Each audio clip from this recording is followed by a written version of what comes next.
kabar semua jemaah? Sehat semuanya? Masuk surga karena rahmat Allah Subhanahu wa ta'ala. Karena rahmatnya lah kita masih menghembuskan nafas. Karena rahmatnya kaki kita masih melangkah. Karena rahmatnya hati kita masih tergerak datang ke masjid. Karena rahmatnya lah Abdul Somad bisa sampai ke Masjid Raya Rapang. Pertama kali saya datang kemari. Mudah-mudahan kedatangan ini mendatangkan rahmat Allah SWT. Wa abi, tidak lagi berjumpa dengan ibunya dan bapaknya. Wa sahibatihi wa bani, tidak lagi bisa menolong istri dan anak-anaknya. Likulli imri'in minhum yawma idzin sya'nun yughnih, karena pada saat itu sibuk mengurus urusan masing-masing.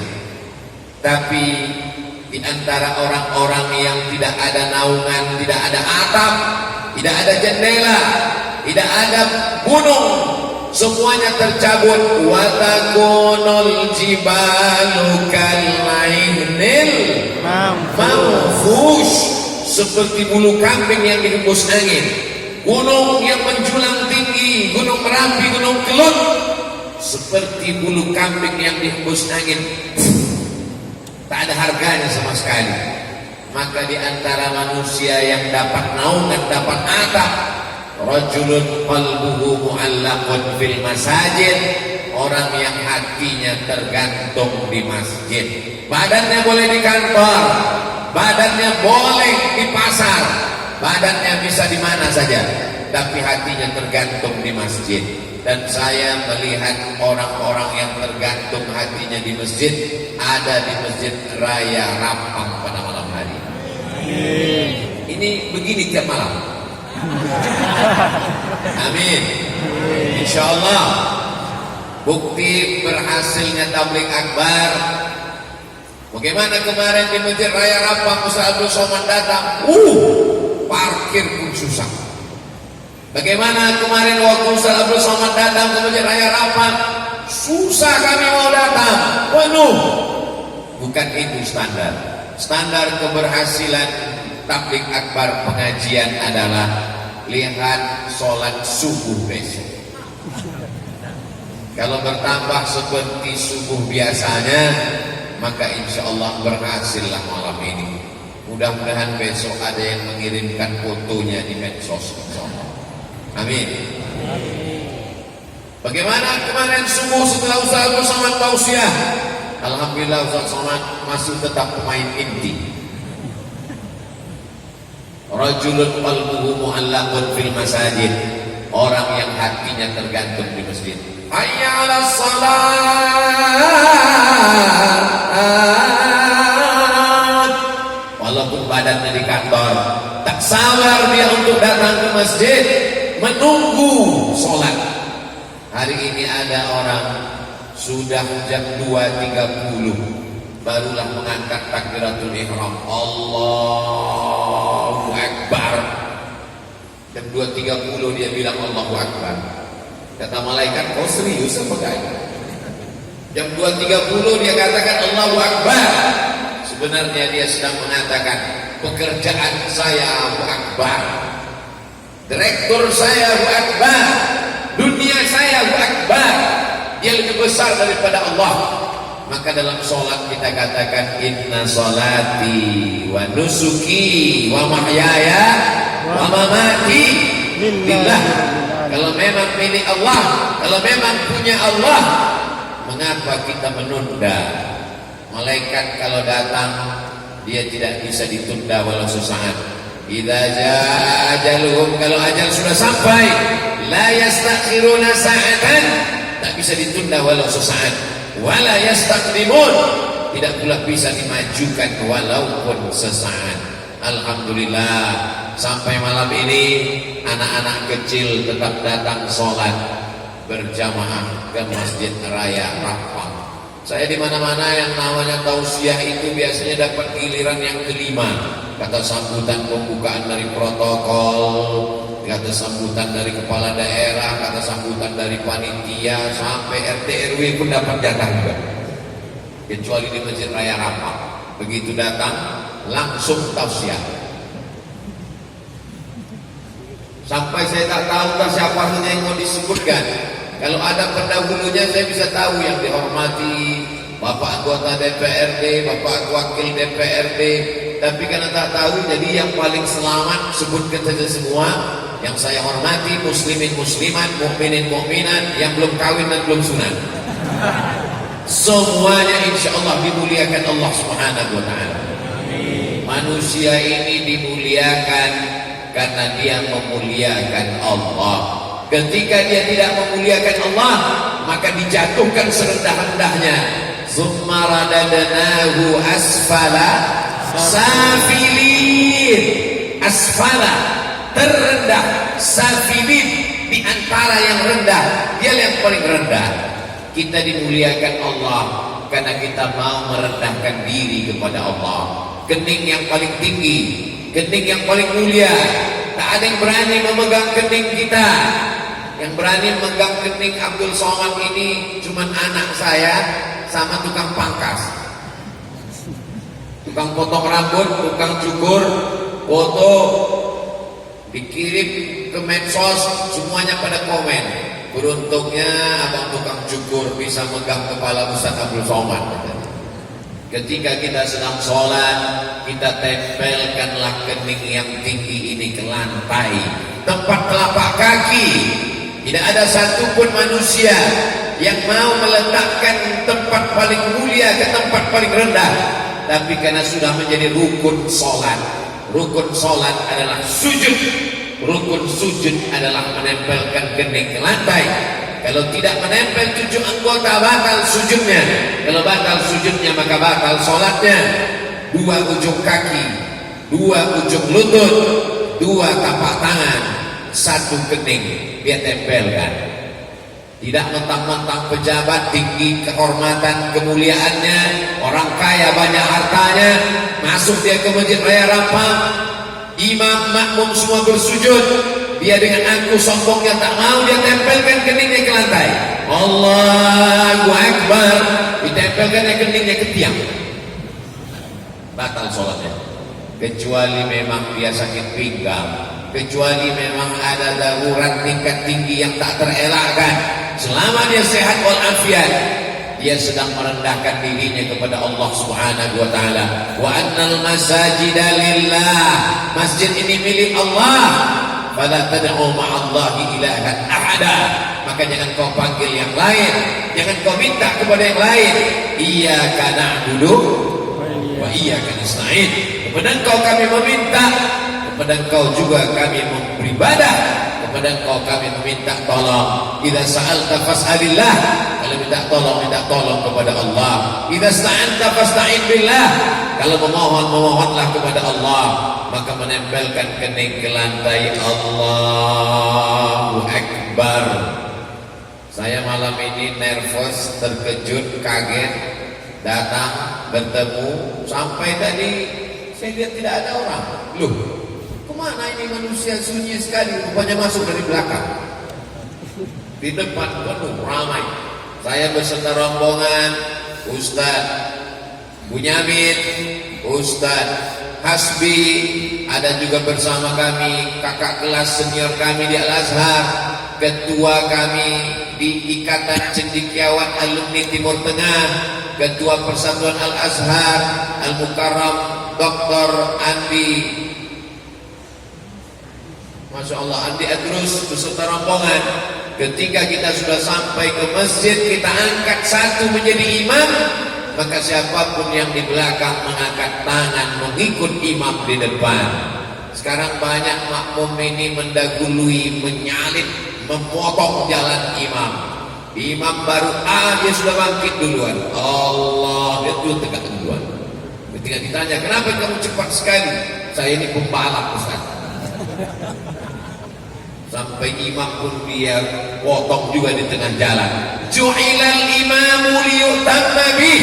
Imam itu diangkat untuk diikuti, bukan untuk dipotong, didahului, bukan pula untuk dilawan. Ju'ilal imamu liyutamma bih. Imam itu diangkat untuk diikuti. Setelah imam berkata bar, barulah kita bergerak. Allahu Akbar, barulah kita bergerak. Itulah mengapa sebagian imam kadang lebih dulu geraknya baru takbirnya. Setelah tegak ke atas baru dia katakan Allahu Akbar. Tapi yang serentak juga baik kita mengikutinya. Masjid tempat semua manusia berkata kepada Allah Allahu Akbar. Masalah hidup yang dihadapi, masalah di kantor, masalah organisasi, masalah pemerintahan, masalah rumah tangga, diserahkan kepada Dia yang Maha Besar. Allahu Akbar. Manusia sekarang banyak menyerahkan masalahnya ke narkoba, menyerahkan masalahnya ke diskotik, menyerahkan masalahnya ke pil obat tidur. Akhirnya dunia banyak masalah dia selesaikan dengan ganja, dia selesaikan dengan khamar. Pas mabuk masalahnya hilang, begitu sadar masalah datang lagi. Akhirnya dimakan pil anjing gila, baru agak tenang. Apa jadinya dunia ini kalau diserahkan kepada perbuatan maksiat dan dosa? Tidak ada jalan lain. Apa kata Allah dalam Al-Quran? Ya ayyuhalladzina amanu, hai orang yang percaya bahwa dia menyembah Allah, hai orang yang percaya bahwa dia akan mati menghadap Allah, ista'inu, minta tolonglah kepada Allah, bisabri, dengan sabar, wassalah, dan solat. Tak ada jalan lain, tidak ada jalan lain kecuali solat, solat, solat. Makanya Nabi Sallallahu Alaihi Wasallam ketika beliau menjelang akan meninggalkan kita, meninggal dunia, apa kata beliau? As-salat, as-salat, solat, solat. Dan Abu Bakar ketika naik diangkat menjadi khalifah, pesannya yang pertama, qumu ila salatikum, laksanakanlah salat, yarhamkumullah, maka Allah akan mencurahkan rahmat kasih sayangnya kepada kamu. Inna awwala ma yuhasabu bihil abdu yaumal qiyamah, yang pertama kali nanti dihisab, yang pertama kali dihitung dari amal manusia ini adalah solatnya. Idza salahat salahal amalu kullu. Kalau salatnya baik, yang lain ikut menjadi baik. Wa idza fasadat, kalau salatnya rusak, fasadal amalu kullu, maka yang lain ikut menjadi rusak. Makanya di samping mihrab tempat sujud Nabi di Taman Raudhah Masjid Nabawi, panjang umur sehat badan, mudah-mudahan kita berangkat umroh bulan Februari bersama program Ustaz Abdul Somad, umroh akbar bersama Ustaz Abdul Somad Februari 2023 insyaallah. Amin. Ongkos tanggung masing-masing.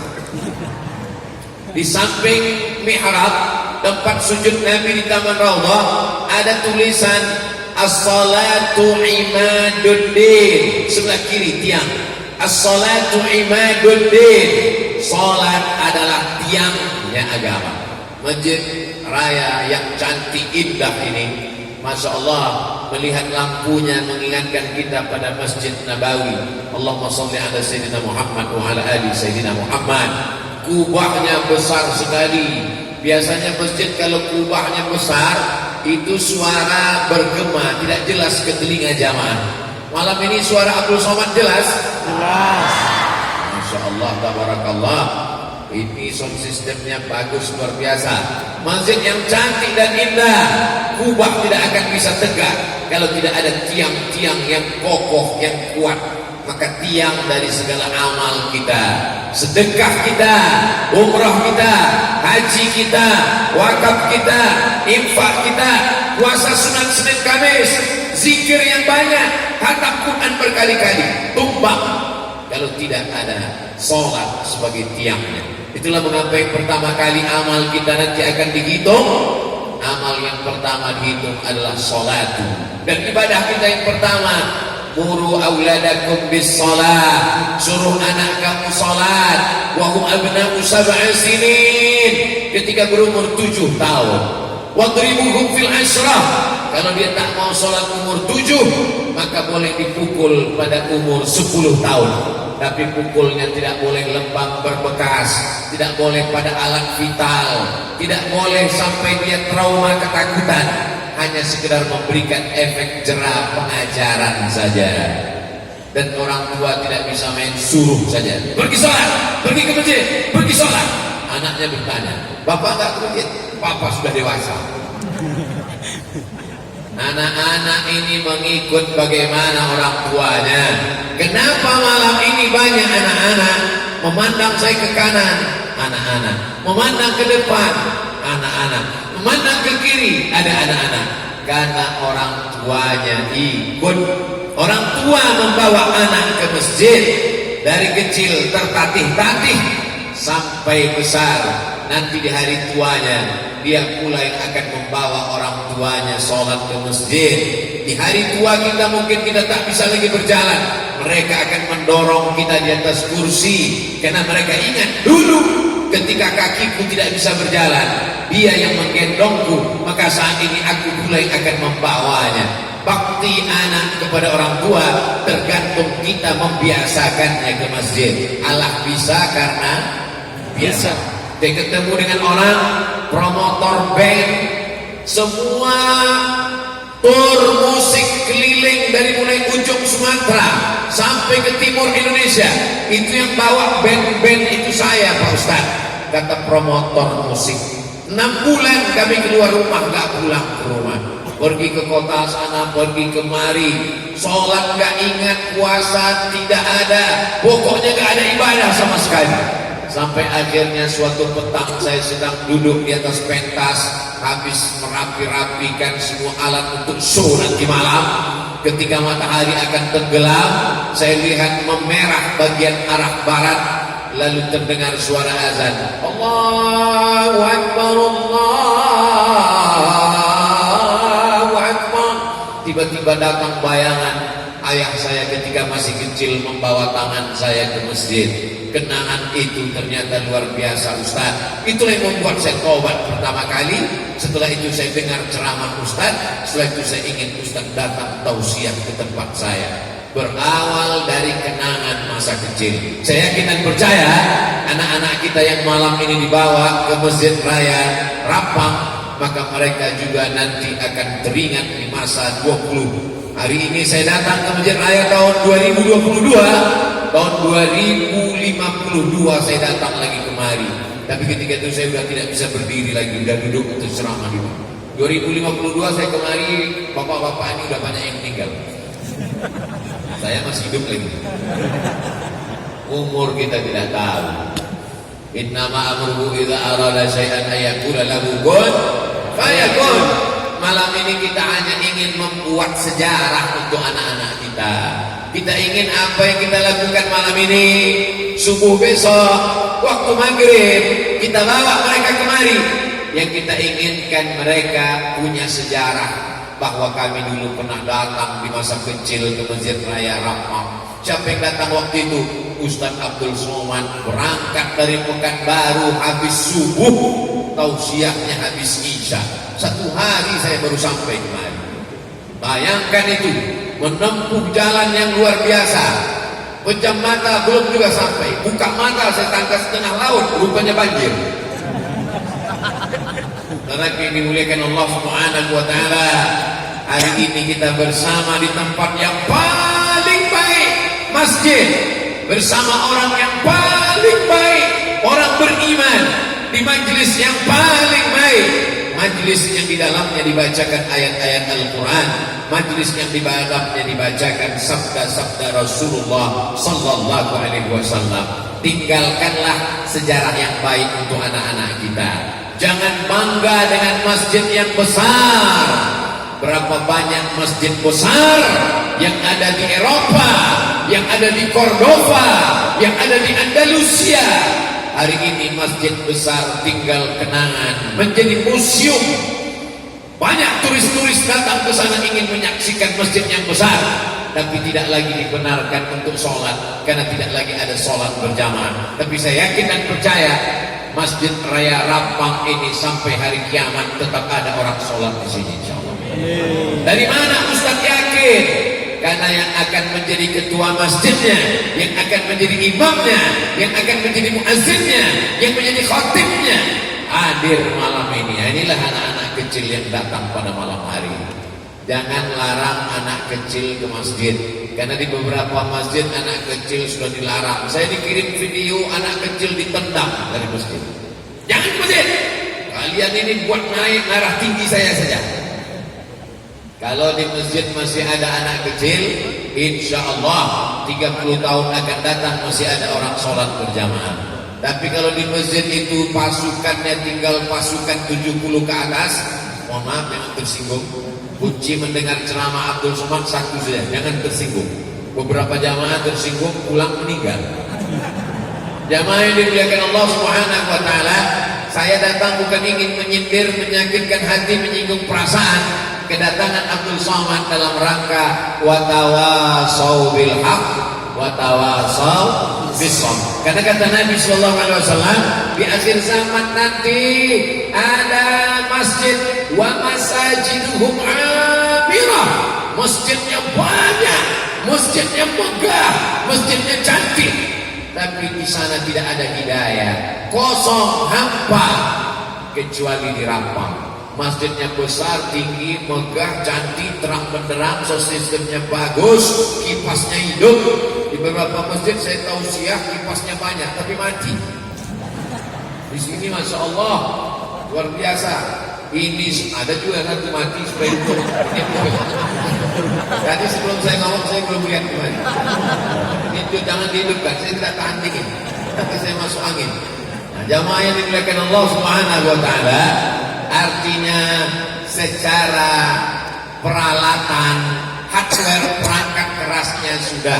Saya dipesankan oleh Pak Ketua DMI, Dewan Masjid Indonesia, Pak JK, Ustadz Somad kalau ceramah di mana-mana, tolong sampaikan mikrofon ini perannya 80%. Karena orang mendengar khutbah Jumat, mikrofon, mendengar suara azan, mikrofon, mendengar suara khatib, mikrofon, mendengar suara imam, mikrofon. Jadi peran mikrofon di masjid itu 80%. Kadang tak jelas apa kata khatib itu. Dari mulai awal khutbah sampai selesai itu seperti kumur-kumur aja.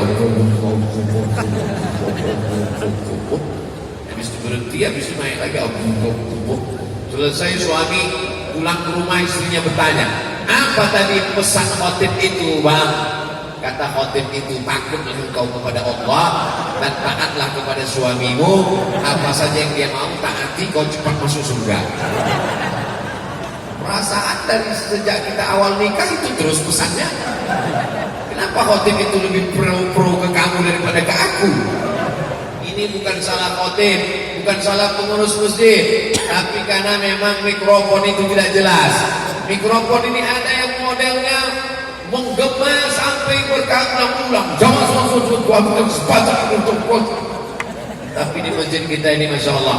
Jadi masjid-masjid lain datanglah studi banding, jalan-jalan ke masjid Raya Rampang, jelas suaranya sampai ke telinga jamaah karena peran mikrofon begitu penting.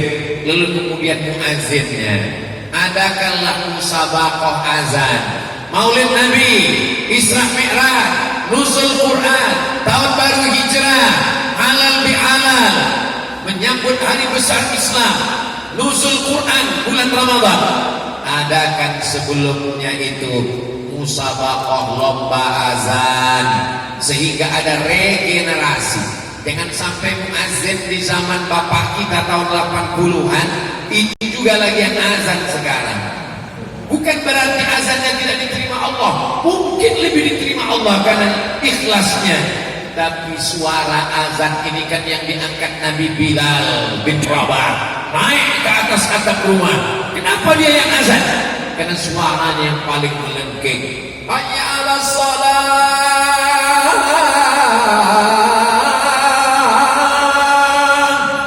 masuk ke otak manusia, masuk ke tangkai jantungnya, didengar orang. Ini sebagian azan ini kadang dia yang azan, kita yang ragu. Ini kira-kira sampai selesai apa tidak ini? Saudara yang dimuliakan Allah Subhanahu wa taala. Jadi muazin ini juga penting, ada fit and proper testnya. Begitu juga dengan imam. Terkadang di sebagian masjid ini lebih banyak batuknya daripada ayatnya. Mohon tuan-tuan imam jangan tersinggung. Saya tidak ingin menyakiti hati imam. Imam ini adalah guru-guru kita. Boleh jadi guru bapak kita, tapi mereka juga manusia. Kalau kita dengar di Masjidil Haram itu ada imam tua pada sholat isya, tapi pada sholat maghrib dipasang imam yang tua, yang sudah tidak panjang lagi suaranya, nafasnya, untuk mengambil barokah, karena tidak ada pensiunnya. Tapi untuk sholat tarawih, imam-imam yang muda, Syekh Bandar Balila, Syekh Abdurrahman Sudes, Syekh Sumun Asyurem, Syekh Huzaifi, itu apa? Supaya ada regenerasi. Maka anak-anak muda disekolahkan, masukkan ke sekolah tahfiz Quran, dikirim ke Al-Azhar Kairo Mesir, pulang mereka menjadi imam, hafalan Quran yang luar biasa. Ada banyak para ustaz, para ulama kita, maka ini kita ambil ilmu. Khairukum, orang yang paling baik di antara kita, bukan yang paling tinggi jabatannya, jabatan akan berakhir, bukan yang paling banyak hartanya, harta akan binasa. Kata Nabi, yang paling mulia di antara kamu, man ta'allamal Quran, orang yang belajar Al-Quran, wa 'allamahu, dan mengajarkan Al-Quran, lalu kemudian dia habis harinya untuk mengajarkan Al-Quran. Anak-anak kita ini mestilah ada tempat pendidikan Al-Quran. Maghrib ke isya, handphone mati, TV mati, laptop mati, komputer mati, semuanya mati. Alhamdulillah Ustaz Somad, di tempat kami dari maghrib ke isya memang semuanya mati, handphone mati, TV mati, laptop mati. Kenapa maghrib mengaji? Bukan, pemadaman bergilir. Bukan karena pemadaman, tapi karena memang kita bersepakat, bapak, ibu, maghrib ke isya stop semua aktivitas supaya anak-anak kita mengaji.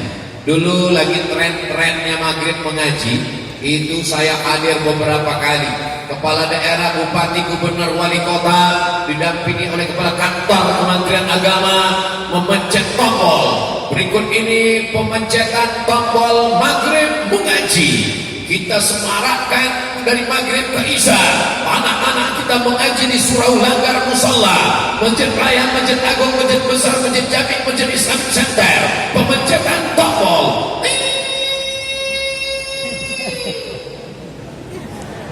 Besoknya tak ada satupun, sekedar tinggal di seremonial saja. Seremonial bagus untuk membangkitkan semangat, tablik akbar bagus, tapi siapa besok yang duduk di sini untuk mengajarkan Al-Quran kepada anak-anak kita? Iqra'ul Quran, baca Al-Quran, tapi tidak ada Nabi Muhammad mengajarkan bagaimana cara membaca Al-Quran. Zaman saya kecil dengan zaman orang sekarang beda. Ada namanya metode Qaidah Baghdadiyah, A, I, U. Ada namanya pakai metode Qiraati. Ada namanya pakai metode Tilawati. Ada namanya pakai metode Iqra, A, A, A, Bata, Ba, Bata, Tata, Tata, Ba, Ba, Ba, Sa, Sa, Sa, Ja, Ja, Ja. Ini semua adalah cara membaca Al-Quran. Jangan malu, jangan sungkan, jangan segan. Bapak-bapak yang belum bisa membaca Al-Quran, cari guru privat, undang ke rumah, 4 mata saja. Cari waktu yang kira-kira istri sedang tidak di rumah. Alhamdulillah Ustaz Somad, kata si ibu, suami saya diam-diam sudah belajar, saya gak ada di rumah, dia panggil guru. Ibu tahu dari mana? CCTV saya intip. Tidak ada rasa malu. Malunya justru tidak bisa membaca Al-Quran. Mau tidak mau, suka tidak suka, datanya berbeda-beda. Ada yang mengatakan 65%, ada yang mengatakan 53%. Surveinya tidak sama. Tapi yang jelas, lebih setengah orang Indonesia tidak bisa membaca Al-Quran. Bisa dites, tulis di google.com, www.google.com, tulis di search buta huruf Al-Quran. Kita tes sama-sama. Berapa angkanya? Jangan-jangan sudah meningkat dari hari kemarin. Mari kita tes sama-sama di Google.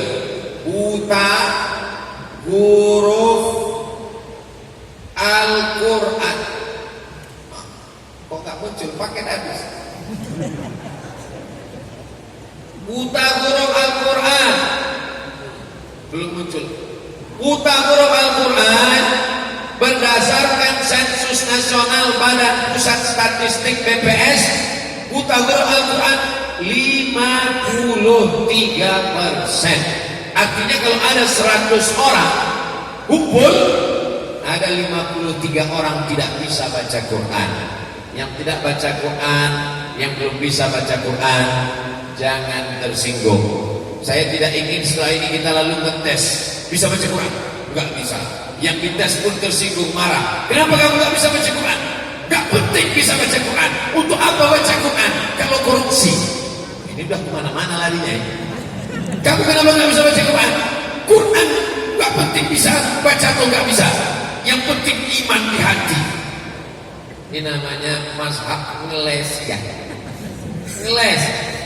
Kita sholat baca Al-Quran. La sholata liman lam yaqra' bi Fatihatil Kitab. Tidak sah sholat kalau tidak benar bacaan Al-Fatihahnya. Bacaan Al-Fatihah itu adalah cara membaca Quran. Ada yang bilang tajwid, ada yang mengatakan tahsin. Yang benar itu mana Pak Ustaz? Tahsin dari kata hassana yuhassinu, tahsin memperbaiki bacaan. Tajwid dari kata jawwada yujawwidu, tajwid memperbaiki bacaan. Mau tahsin, mau tajwid, gak usah kelahi, yang penting betulkan bacaannya. Bismillahirrahmanirrahim. Terkena biasanya banyak pada roh. Bismillahirrahmanirrahim. Mana ada rohnya bergetar gitu. Bismillahirrahmanirrahim. Dibaca tafkhim tebal. Bismillahirrahmanirrahim. Ha, kita menyebutnya ada ha besar, ha kecil. Dipegang dada. Kalau bergetar, ha, ada getarannya. Kalau tidak bergetar, ha. Sebelum belajar gosok gigi dulu. Jangan sampai dua getahnya. Kalau tidak gurunya pingsan, muridnya pingsan. Atau dua-duanya sama-sama pingsan. Bismillahirrahmanirrahim. Alhamdulillahi ra tebal tafkhim. Alhamdulillahi rabbil alamin. Ana di dalam dia, bukan a. Alhamdulillahi rabbil alamin. Alamin, alam semesta. Alamin, sakit. Rabbil alamin, Tuhan sakit. Ar-Rahmanir-Rahim, Maliki yaumiddin. Iya pakai tasdid. Ada baca tak pakai tasdid. Iyyaka na'budu wa iyyaka nasta'in. Iyyaka, kepada engkau kami menyembah. Kalau tidak dibaca pakai tasdid, iyyaka na'budu. Iyyaka tidak pakai tasdid artinya matahari. Iyyaka na'budu, kepada matahari kami menyembah. Kita menyembah kepada Allah. Iyyaka na'budu wa iyyaka nasta'in. Ihdinas siratal mustaqim. Ada orang membaca ihdinas siratal. Ini ada huruf sya, ada sa, ada sa, ada tha. Paling tidak 4. Fa, sa, sya, sa. Tak sama semua. Bukan berarti mentang-mentang bahasa Arab lalu semuanya jadi syin. Mari kita bersyukur kepada Allah. Saya sebagai Ustaz Somad, tidak semuanya jadi syin. Ada masanya sa, ada masanya tha, ada masanya sa, ada masanya sya. Ihdinas siratal mustaqim. Qafnya dalam di dalam. Ihdinas siratal mustaqim. Siratal ladzi, ada dha, ada za, ada Allah, ada ja. Susah sekali Ustaz Somad belajar Quran ini. Memangnya waktu belajar bahasa Inggris, cobalah kursus di Pare, Pergilah ke Kediri, orang belajar bahasa Inggris, tetap juga belajar pronunciation, tetap juga belajar cara menyebutkan huruf. Mana ada huruf shin dalam bahasa Inggris? Pak Ustaz, ada. Bahasa Inggris pun pakai huruf shin juga. Apa dia? Friendship. Huruf shin juga ada dalam bahasa Inggris. Apa dia? Workshop. Siapa bilang tidak ada? Iya Pak Ustaz, tapi tidak ada huruf sa dalam bahasa Inggris. Ada. Dalam belajar bahasa Inggris pun adik-adik kita tetap diajarkan huruf sa. Apa dia? Kesehatan. Kesehatan itu bahasa Inggrisnya health. Pakai sa, health. Kalau pakai sa, health, neraka. Go to health, pergilah ke neraka. Jadi dalam berbahasa apapun ada namanya makharijul huruf. Hanya saja bahasa Arab hurufnya lebih lengkap. Ada huruf-huruf yang dalam bahasa Al-Quran tidak ada dalam bahasa Inggris. Dalam bahasa Inggris tidak ada huruf ain. Dalam bahasa Inggris tidak ada huruf wad. Dalam bahasa Inggris tidak ada huruf qa. Dalam bahasa Inggris tidak ada huruf qaf. Sehingga kalau kita membaca Al-Quran, qafnya mesti tepat. Qul huwallahu ahad. Qaf. Karena kalau tidak tepat beda artinya. Qul huwallahu ahad pakai qaf. Katakanlah Allah itu esa. Tapi kalau kita baca pakai kaf, kul huwallahu ahad, makanlah Allah itu. Kul artinya makan. Kalau tak percaya sama saya, tanya sama senior-senior saya, sama Dokter Andi, tanya kepada Ustadz LC di belakang. LC itu artinya dari bahasa Inggris. LC singkatan dari licence. Licence artinya ijazah. Artinya orang ini sudah mendapat ijazah dari Al-Azhar Kairo Mesir untuk mengajarkan agama Islam. Seorang bapak-bapak istrinya hamil tua, mau dia bawa, mau melahirkan. Ketika mau dibawa, dia takut istrinya mati, meninggal. Kenapa? Karena dia mencari bidan berijazah.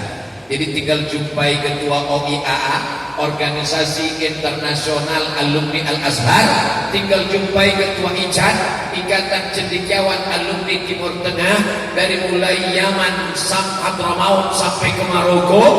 Maka insya Allah alumni-alumni yang bertebaran di Sulawesi Selatan ini. Saya kuliah di Mesir, ikut Persatuan Riau. Ketika itu jumlah mahasiswa Riau cuma 75 orang.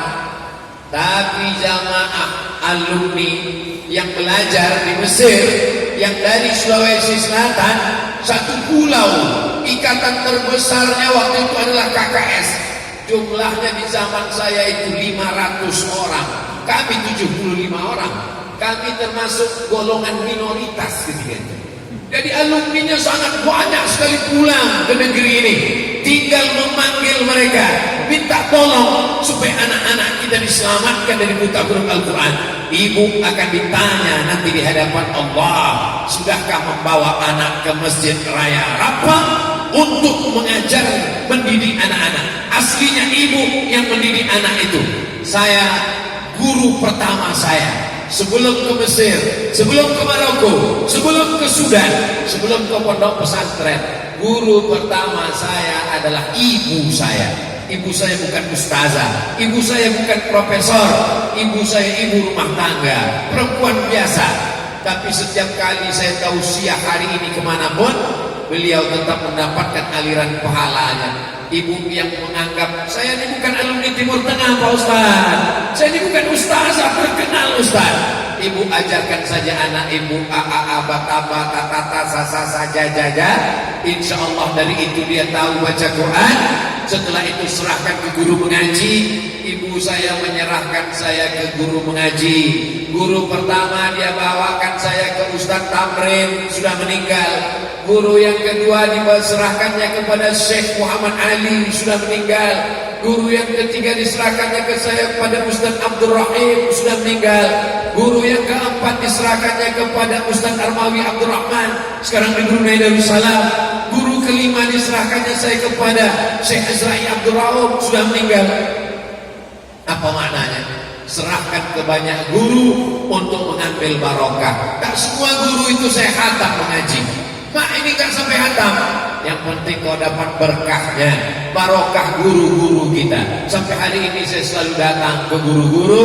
Kalau saya ke Sulawesi Selatan, dari awal kedatangan dulu saya datang ke guru-guru. Saya datang ke Profesor Dr. Farid Wajdi Guruta. Di Jakarta saya datang ke tempat Profesor Aliafi Guruta. Saya cium tangannya, saya minta doa, karena begitu ibu saya mengajarkan dulu. Kau datang ke guru mengaji, dimintakan baca Al-Fatihah, minta luruskan baca Al-Fatihah, cium tangannya, minta bacakan, hembuskan kepala anak saya. Begitu kami dulu diajarkan untuk mengambil keberkahan-keberkahan dari orang soleh. Nabi SAW mengajar itu, dilanjutkan kepada sahabat, sahabat melanjutkan kepada tabi'in, tabi'in kepada tabi'in, sampailah ke guru mengaji, sampailah ke kita. Saya yakin dan percaya kehadiran kita pada malam hari ini adalah mengajarkan anak-anak kita, sehingga bapak ibu yang sudah menurunkan ke anaknya, anak ini nanti akan menurunkan ke cucunya, sampai hari kiamat akan terjaga, terpelihara insyaallah. Amin. Kullukum ra'in, setiap kamu adalah pemimpin wahai para suami. Wa kullukum mas'ulun, setiap kamu akan ditanya di hadapan Allah ar-ra'iyatih, tentang apa yang kamu pimpin. Aslinya ibu ini adalah tanggung jawab bapak. Bapak yang mengajar ibu sholat, bapak yang mengajar ibu baca Quran, bapak yang mengajar ibu cara menutup aurat. Tapi karena keterbatasan bapak, akhirnya bapak mengizinkan ibu datang ke masjid. Aku tidak sanggup mengajarmu, my dear, my darling, buah hati belayan jiwa. Siang dan malam terbayang-bayang, makan tak kenyang, tidur tak lelap. Maka karena aku tidak sanggup mengajarmu, maka kamu silakan datang ke masjid. Akhirnya ibu-ibu malam ini pun ramai datang ke masjid. Tapi ketika dibuka tanya jawab, tidak terhitung tak berapa kali Ustaz Somad dapat kertas isinya, Ustaz, gimana suami saya gak sholat? Lalu saya tanya, gimana ceritanya kamu bisa nikah sama orang gak sholat? Karena saya pun juga gak sholat, Pak Ustaz. Kami justru dipertemukan karena sama-sama selevel inilah kami yang membuat kami bersama. Terus kenapa ibu bisa jadi sholat? Saya ingat akhirnya nanti akan mati menghadap Allah, dan saya pun bertaubat, dan saya sudah taubat nasuha. Tapi suami saya belum, Pak Ustaz. Perempuan tidak bisa menceramahi suaminya, walaupun sudah sering pengajian, ikut tabligh akbar. Saya tidak mau ibu pulang dari sini lalu manggil suaminya, sini Fir'aun, ya ayyuhalladzina kafaru. Karena ibu punya 6 orang wali. Wali bukan hanya sekedar menikahkan, aku nikahkan engkau dengan anakku, bukan. Itulah mengapa seorang ayah dari anak perempuan memegang tangan calon menantunya, karena dia ingin ini menjadi imam untuk anak-anaknya. Engkau kupilih karena aku yakin kau bisa menjadi imam untuk anak. Saya tausiah, sebelum tausiah nginap di hotel, pagi-paginya makan, pas lagi sarapan datang ibu-ibu membawa seorang anak gadis. Ustaz Somad, ini pegawai saya di kantor, anak buah saya, dia nyari imam Pak Ustaz. Saya bilang saya khotib. Perempuan mencari imam yang akan membimbingnya dunia dan akhirat. Saudaraku dimanapun berada, bil khusus yang ada di Sidrap, yang ada di Rapang, kalau kalian mau mencari imam, datanglah ke Masjid Raya Rapang, banyak sekali imam-imam. Mudah-mudahan yang perempuan-perempuan ketemu dengan imamnya insyaallah. Amin. Yang bilang amin yang belum nikah aja. Saya mengaminkan ini untuk anak-anak saya Pak Ustaz. Doakan supaya anaknya Rabbana hablana min azwajina, pasangan hidup, wa dzurriyyatina, anak cucu keturunan, qurrata a'yun, sejuk dipandang mata. Betapa sejuknya hati kita melihat dia pakai mukena. Senang hati saya Pak Ustaz melihat anak saya pakai mukena. Anak laki-laki saya pakai baju koko, pakai sarung. Belum lagi azan berkumandang dia sudah ke masjid. Menyenangkan hati, menenangkan pikiran, menyejukkan mata. Saya menghafal ayat itu sudah lama, menceramahkannya sudah beratus kali. Rabbana hab lana min azwajina wa dzurriyyatina qurrata a'yun, sejuk dipandang mata.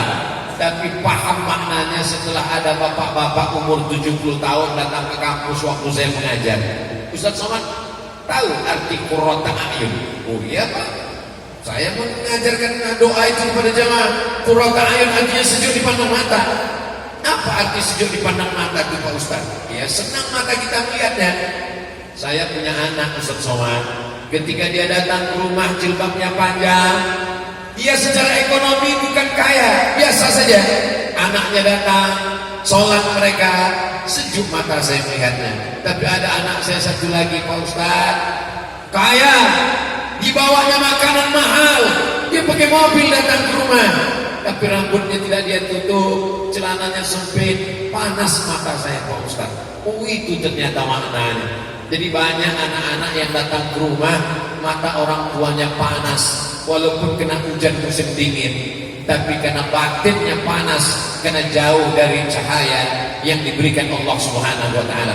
Mudah-mudahan anak-anak kita semuanya anak-anak yang soleh dan solehah. Kenapa Nabi Ibrahim meminta Rabbi habli minas solihin?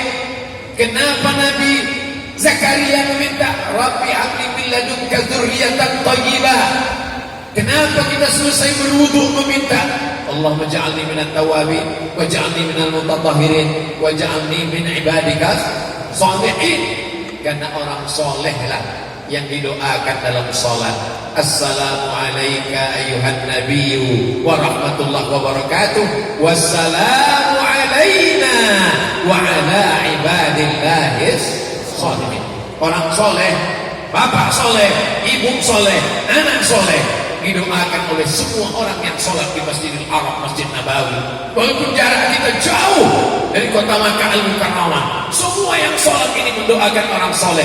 Assalamu alayka ayyuhan nabiyyu wa rahmatullahi wa barakatuh, wassalamu alayna wa ala ibadillahis sholihin. Keselamatan untuk kita semua dan semua orang-orang yang soleh.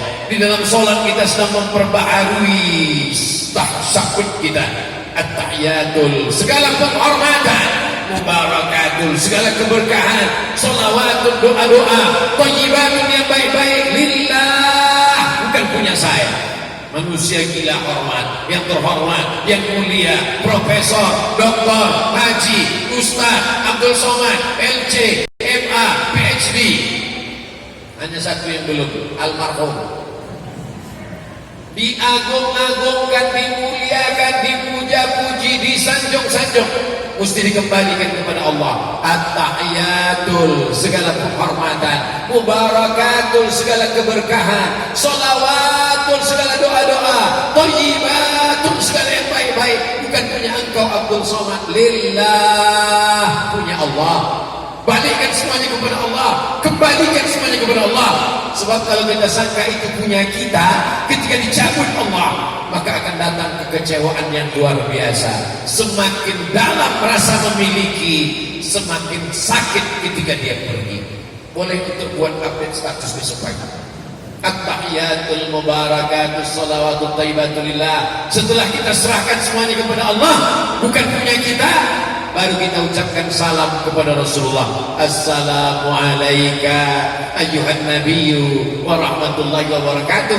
Setelah itu barulah kita ucapkan salam untuk kita semua. Wassalamu alayna wa ala ibadillahis sholihin. Walaupun Abdul Somad baru pertama kali datang ke Rapang, tapi sesungguhnya orang Rapang setiap hari mendoakan Abdul Somad. Wassalamu alayna wa ala ibadillahis sholihin. Setelah itu barulah dia ulangi syahadatnya. Syahadat yang pertama di alam roh, ketika belum ada bulu, belum ada kuku, belum ada darah, belum ada daging. Ketika itu Allah bertanya, alastu bi rabbikum, bukankah aku ini Tuhan kamu? Kita semua ketika itu menjawab, bala syahidna, kami bersaksi, engkaulah Rabb kami. Sebelum anak ibu masuk ke dalam rahim ibu, sebelum bapak menikah dengan ibu, anak-anak ibu ini semuanya sudah bersyahadat. Jadi kalau ada orang mengatakan, mari kita tanamkan iman kepada anak-anak kita, kita tidak membeli tanah kosong yang belum ditanam kelapa sawit. Kita bukan membeli tanah hampa yang belum ada apa-apanya. Kita sudah diberikan anak yang sudah beriman. Hanya saja kita perlu menjaga iman mereka. Itulah mengapa mereka kita bawa ke masjid, mereka kita masukkan ke pesantren tahfiz Quran, mereka kirim ke Al-Azhar supaya imannya itu tumbuh. Karena banyak imannya itu mati di tengah jalan. Iman tak dapat diwarisi walaupun dari ayah seorang nabi. Ingatkah kita bagaimana Nabi memanggil anaknya, ya bunayya, wahai anakku, irkam ma'ana, mari naik ke atas perahu Bapak. Apa jawab anaknya? Sa'awi ila jabalin ya'simuni minal ma'. Aku tak perlu naik ke perahu Bapak, aku cukup naik ke atas bukit, aku akan selamat. Ternyata banjir bandang 40 hari 40 malam, tenggelam alam semesta. Saat itu dia meminta kepada Allah, ya Rabbi, ya Allah, inna bani min ahli, itu anakku ya Allah, selamatkan dia ya Allah. Apa kata Allah? Innahu laysa min ahli, dia bukan anakmu. Innahu amalun ghairu salih, karena amalnya tidak baik. Dia bukan anakmu wahai Nuh. Anak itu adalah Kan'an, anak durhaka. Pelajaran bagi kita, anak ini mesti kita jaga, mesti kita pelihara. Jangan sampai imannya mati. Iman yang ada itu mesti tumbuh, disiram dengan pengajian.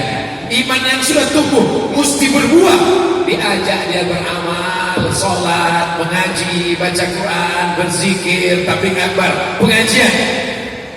Jangan sampai buahnya mati dimakan ulat, jangan sampai dia busuk kena wereng, jangan sampai dia kena bakteri. Maka dijaga dengan keikhlasan. Seperti menanam tanaman, amat sangat rajin kita menjaganya. Kalau tidak hancur anak-anak kita ini. Anak kita diserang narkoba, zina, game online, judi online, pinjaman online, ditambah lagi dengan aliran sesat, ditambah lagi dengan LGBT, internet merajalela. Dulu yang merusak kepala Abdul Somad ini tidak banyak, paling cuma Unyil, Ucrit, Usrok, Pak Ogah, Pak Raden. Sebagiannya sudah meninggal dunia. Dan tidak pernah mereka mengajarkan maksiat dan dosa. Mereka pun munculnya sepekan sekali, setiap hari Ahad saja, sampai jam 12 silam muncul satu-satu televisi. Sekarang TV kabel satu. Orang dulu, zaman dulu menonton satu film selesai. Zaman sekarang nonton sana, pencet sana, satu pun tak ada yang ditonton, saking banyak channelnya.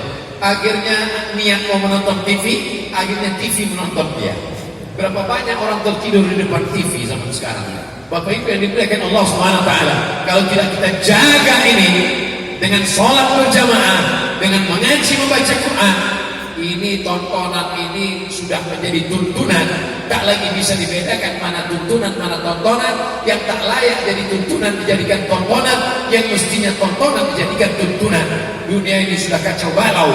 Tapi kalau kita tetap berjamaah bersama, tetap ikut kepada guru-guru kita, selesai sholat akhirnya kita pun mengucapkan salam, Assalamualaikum warahmatullah, Assalamualaikum warahmatullah. Saya kalau di masjid dekat rumah saya ketua masjid, saya mengimami jamaah, saya sholat dengan anak-anak santri, zikirnya saya jaharkan, Astaghfirullahaladzim, Allahumma antas salam wa minkas salam wa ilaika ya'udus salam fahayyina rabbana bis salam. Kenapa Ustaz jaharkan? Jamaah kan sudah tahu semua Pak Ustaz. Menurut mazhab Syafi'i, imam menjaharkan zikir untuk mengajar makmum. Makmumnya kan sudah tahu semua. Kenapa Ustaz jaharkan? Mungkin ada di antara makmum itu yang mu'alaf baru masuk Islam, gak tahu bacaan. Mungkin ada di antara makmum itu memang dia udah Islam, tapi sholatnya itulah sholat dia yang pertama kali, baru saja taubat tadi. Mungkin ada di antara makmum itu anak-anak, setelah dia sholat dia pulang ke rumah. Kalau sudah saya jaharkan dia gak tahu bacaannya, sampai pulang ke rumah ibunya nanya, siapa imam tadi nak? Ustaz Somad. Habis sholat dia zikir? Iya. Coba ulangi bacaannya.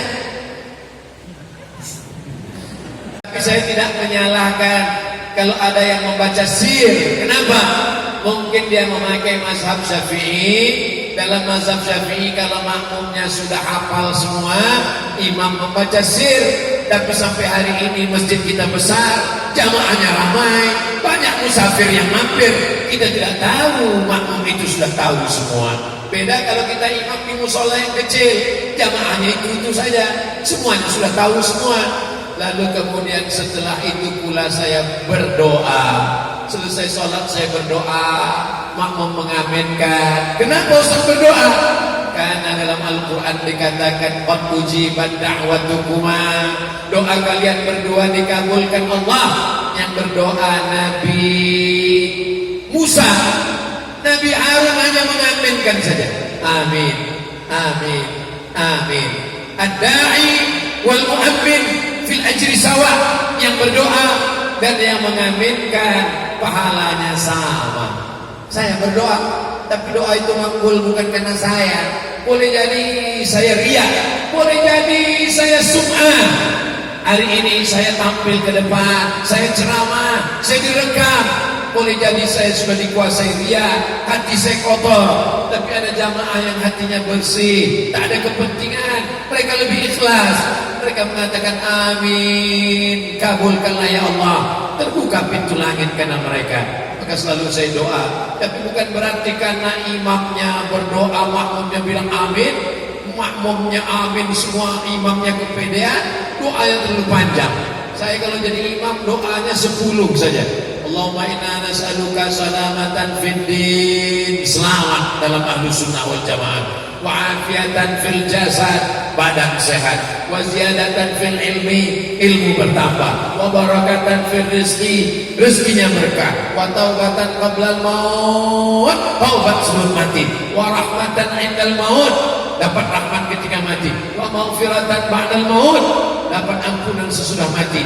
Allahumma hawwin alaina fi sakaratil maut, ringan waktu sakaratul maut, wan najata minan nar wal afwa indal hisab. 10. Baca dengan pelan, karena ada anak-anak yang menghafal. Kita baca subuh, kita baca zuhur, kita baca asar, kita baca maghrib, kita baca isya, kita baca tahajud, kita baca witir. Anak mendengar. Anak-anak ini banyak sekali hafal tanpa membaca.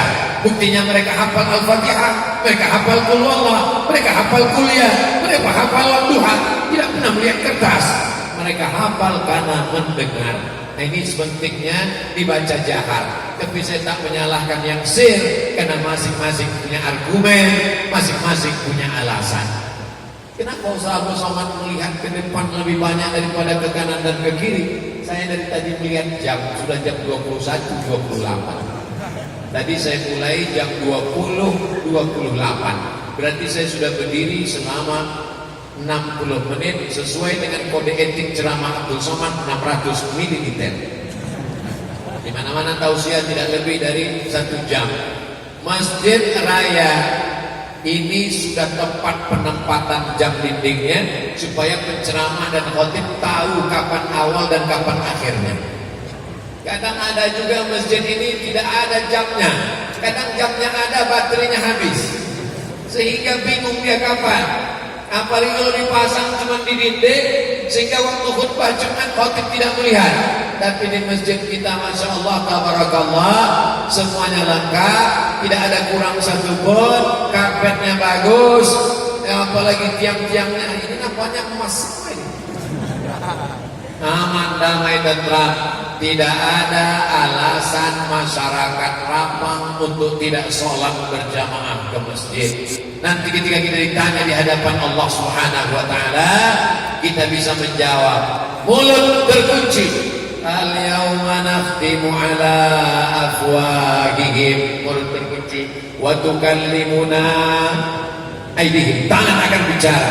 Wa tashhadu arjuluhum, kaki bersaksi. Kaki sudah dibawa sholat berjamaah, maghrib mengaji, ibu-ibunya pengajian, anak-anaknya, bapak-bapaknya istiqamah. Mudah-mudahan kita diberikan istiqamah. Buah dari istiqamah adalah husnul khatimah, mati dalam keadaan la ilaha illallah Muhammadur Rasulullah sallallahu alaihi wasallam. Di akhir majlis, mari kita sama berdoa kepada Allah, disampaikan Allah segala niat baik kita. Ala hadhihi niyyah wa kulli niyatin salihah. Al-Fatihah.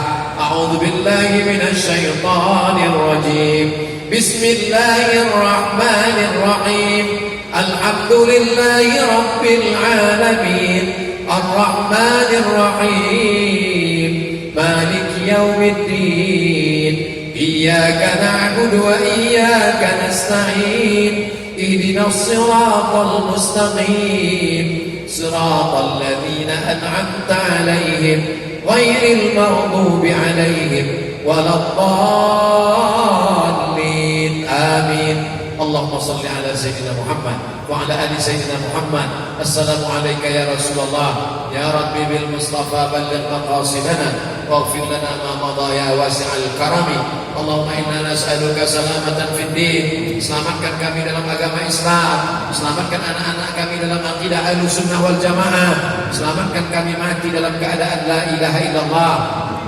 wa'afiatan fil jasad, sehatkan badan kami supaya kami bisa beribadah, supaya kami bisa mencari rezeki yang halal, wa ziyadatan fil ilmi, tambahkan ilmu kami supaya benar amal kami menurut Quran dan Sunnah, wa barakatan fil rizqi, berkahi rezeki kami supaya kami bisa membangun masjid, berkahi rezeki kami supaya kami bisa berwakaf, berzakat, berinfak dan bersedekah ya Allah.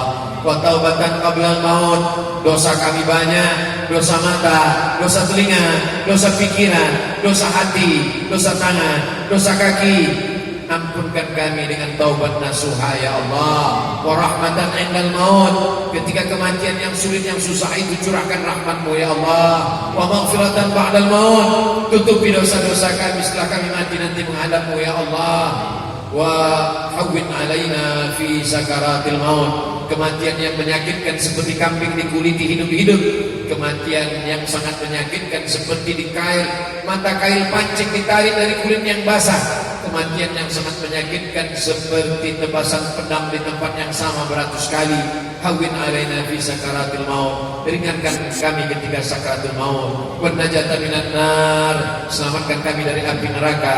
Wal afwa indal hisab, maafkan kami ketika segala amal kami nanti dihisab di hadapan-Mu ya Allah. Rabbana ighfir lana dzunubana, ampunkan dosa kami, wali abaina ayah kami, wali ummahatina ibu kami, wali azwajina pasangan hidup kami, wali dzurriyyatina anak cucu keturunan kami, wali masyayikhina guru kami, para ulama kami, para tuan-tuan guru kami, para ustaz kami, wali man hadarana, semua yang hadir di majelis ilmu tabligh akbar malam ini ya Allah. Wali ikhwanina alladzina sabaquna bil iman, saudara-saudara kami yang sudah mendahului kami dengan iman. Wali dzurriyyatina, anak-anak kami yang ujian hidup mereka begitu berat, jaga anak kami dari narkoba, jaga anak kami dari zina, jaga anak kami dari LGBT, pelihara anak kami dari segala perbuatan maksiat dan dosa ya Allah. Allahumma ja'al hadzal balada baladan amina. Maaf segala kesilapan dan kekhilafan. Wassalamualaikum warahmatullahi wabarakatuh.